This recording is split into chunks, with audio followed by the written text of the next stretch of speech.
In this video, I'm going to teach you how to add widgets on Samsung Z Flip 5. It's a very easy process, so make sure to follow along.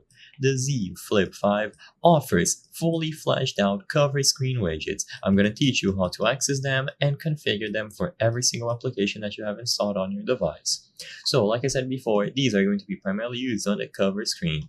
To do this, double tap the cover screen or press the power button to turn it on.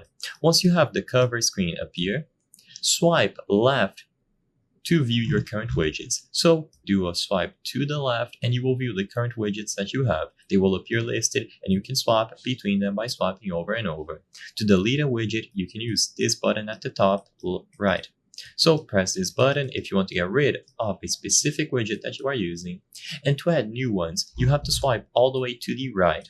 So at the right, you will find the plus button that allows you to add new widgets to this cover.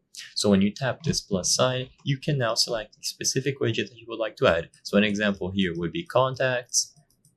You can see the clock at the right.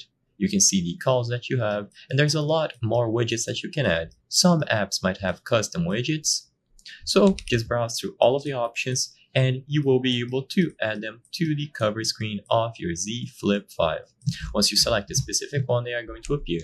If you go to the settings of your device, you can also find the cover screen category where you can manage the widgets as well. So in here, it might be easier for you to enable or disable them because you don't have to use the cover screen. You can simply go and take them on and off accordingly. It is simple to use and all of them will be available when you go over to the cover screen and you swipe to the left or to the right. I hope I was able to help you on how to add widgets on Samsung Z Flip 5.